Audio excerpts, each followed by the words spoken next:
सो hi everyone, welcome back. मैंने पिछली videos में आपसे डिस्कस किया था कि बिजनेस एनालिटिक्स होता क्या है और बिजनेस एनालिस्ट का काम क्या होता है, और बहुत ही आसान शब्दों में मैंने आपको एग्जाम्पल के तौर पर समझाया था, राइट। और मैंने आपको ये भी बताया था कि कौन कौन बिजनेस एनालिस्ट बन सकता है, कैसा आपका माइंडसेट होना चाहिए, and all these things I have discussed with you, right.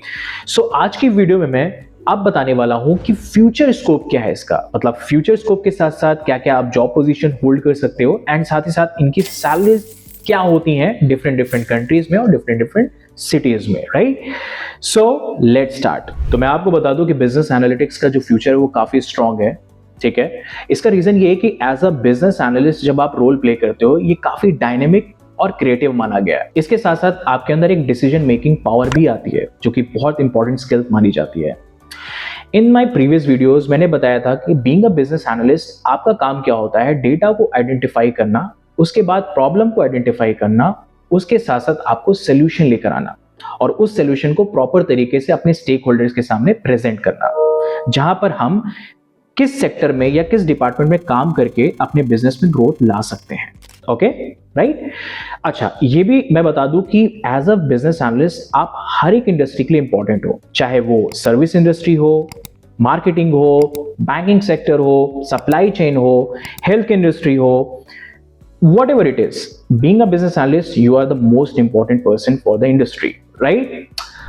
अच्छा, ये भी आपको पता है कि जिस तरीके से सारी इंडस्ट्री एआई या ऑटोमेशन या डिजिटल ट्रांसफॉर्मेशन की तरफ बढ़ती जा रही है, वैसे वैसे इन प्रोफेशनल्स की रिक्वायरमेंट भी बढ़ती जा रही है, क्योंकि बिजनेस और डेटा दोनों ही समझना आपके लिए जरूरी है और आने वाले 10-15 साल तक इस पोजीशन की काफी वैल्यू रहने वाली है। तो मेक श्योर आप बिजनेस एनालिटिक्स के बारे में जरूर जानें।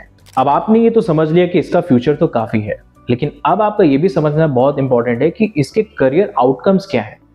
आप जब बिजनेस एनालिटिक्स कोर्स कंप्लीट करते हो as a being a business analyst, आपको पोजीशंस क्या क्या मिलती हैं, क्या क्या करियर अपॉर्चुनिटीज होती हैं, वो मैं आपको एक्सप्लेन करता हूं। एक बार जब आपका बिजनेस एनालिटिक कोर्स कंप्लीट हो जाता है, तब आपके पास अपॉर्चुनिटी होती है as a business analyst, data analyst, BI analyst या स्ट्रेटेजी एनालिस्ट बनने की, राइट। एक बार जब और अच्छा खासा एक्सपीरियंस हो जाता है, then you have opportunity to become a senior business analyst, product manager, head of data strategy, और या you can say the management consultant. तो इसका मतलब है इन पोजीशन के साथ आपके अंदर एक लीडरशिप क्वालिटी भी आती है, लीडरशिप स्किल्स आती हैं, क्योंकि डेटा के साथ साथ आपके अंदर डिसीजन मेकिंग स्किल्स भी आना बहुत जरूरी है, जो कि मैंने प्रीवियसली भी आपको बताया था, राइट। सो अब हम बात करते हैं सैलरी और ग्रोथ के बारे में। बिजनेस एनालिटिक्स में काफी स्ट्रॉन्ग सैलरी ग्रोथ होती है। जब आप एंट्री लेवल पे होते हो, इसकी सैलरी पैकेज तभी बहुत अच्छी होती है once you become a senior, यानी कि इस एक्सपीरियंस के साथ जब आप सीनियर पोजीशन होल्ड करते हो,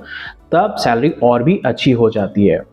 और इनकी बेहतर अपॉर्चुनिटीज कुछ कंट्रीज में आपको देखने को मिलेगी, क्योंकि वहां पर आपको एक प्रैक्टिकल बेस्ड नॉलेज दी जाती है, जैसे आपका यूके, ऑस्ट्रेलिया, यूरोप, और साथ ही साथ कुछ इंडिया में ऐसी यूनिवर्सिटीज हैं जो काफी अच्छा आपको बिजनेस एनालिटिक्स कोर्स प्रोवाइड करती हैं। चलो मैं एक सैलरी का ओवरव्यू आप लोगों को दे देता हूं। अगर मैं ऑस्ट्रेलिया को उठाता हूं, और ऑस्ट्रेलिया में अगर आप as a entry level business analyst का रोल प्ले करते हैं, तो आपकी जो सैलरी पैकेज होती है वो नियर अबाउट 60,000 से 80,000 AUD यानी ऑस्ट्रेलियन डॉलर तक हो सकती है। अगर आप मिड लेवल में अगर बात करूं, तो ये जो सैलरी पैकेज है आपका 60 या 120,000 ऑस्ट्रेलियन डॉलर तक जा सकती है। और if you become a well experience business analyst, ये आपकी सैलरी 140K यानी कि 1,40,000 AUD तक भी जा सकती है। ओके, सो ये एग्जैक्ट आपको फिगर में नहीं बता रहा हूं, इट जस्ट ऑल अबाउट एक ऑन एन एवरेज में सैलरी पैकेजेस आपको डिस्कस कर रहा हूं। ये डिफर करती है कि आप कौन से सिटी में रहते हो, कौन सी कंपनी में आप काम करते हो, और आपका जॉब रोल क्या है, क्या रिक्वायरमेंट है। So it all depends on the multiple factors as well. Okay, अगर मैं इंडिया की बात करूं, तो अगर एंट्री लेवल पे एज अ बिजनेस एनालिस्ट आप काम करते हैं, तो ये जो आपकी सैलरी पैकेज है वो like somewhere around 5 lakh to 8 lakh rupees हो सकती है। और अगर आप वेल एक्सपीरियंस्ड हैं तो 8 से 12 लाख के अराउंड, और अगर आप बहुत ही अच्छी कंपनी या टियर 1 सिटीज में काम करते हैं, तो ये कई हद तक 15 to 16 लाख एनम भी जा सकती है। Once again I am telling you, these all are the not accurate data, ये मैं ऑन एन एवरेज आपसे डिस्कस कर रहा हूं। इट डिपेंड्स आप कौन सी सिटी में रहते हो, कौन से लोकेशन में रहते हो, ये सारे फैक्टर्स भी डिपेंड करते हैं। ओके, आज मैंने ये जो बताया है आपको कि क्या फ्यूचर स्कोप है, क्या सैलरी पैकेज है और क्या क्या पोजीशंस आप होल्ड कर सकते हो, तो मैंने आपको एक ग्लिम्स दे दिया है बिजनेस एनालिटिक्स के बारे में। पहले मैंने डिस्कस किया कि बिजनेस एनालिटिक्स होता क्या है, मतलब वो कौन बन सकता है, क्या काम होता है, everything I have discussed in this video. I told you about the salary, the positions and the future scope. Okay, तो मैंने आपको कई हद तक बिजनेस एनालिटिक्स के बारे में गाइड कर दिया है और ये भी बताया है कि सिर्फ आज ही नहीं, ये आने वाले टाइम के लिए भी काफी रिक्वायर्ड स्किल होने वाली है, तो ये भी ध्यान रखना होगा। अगर लगा है कि आपको ये वीडियो काफी इंफॉर्मेटिव लगी है तो आप अपने दोस्तों के साथ जरूर शेयर करना, ठीक है। और मेक श्योर चैनल को सब्सक्राइब कर लेना, जिससे और भी मैं वीडियोस बिजनेस एनालिटिक्स से रिलेटेड लेकर आऊंगा। ओके, तो मिलते हैं नेक्स्ट वीडियो में।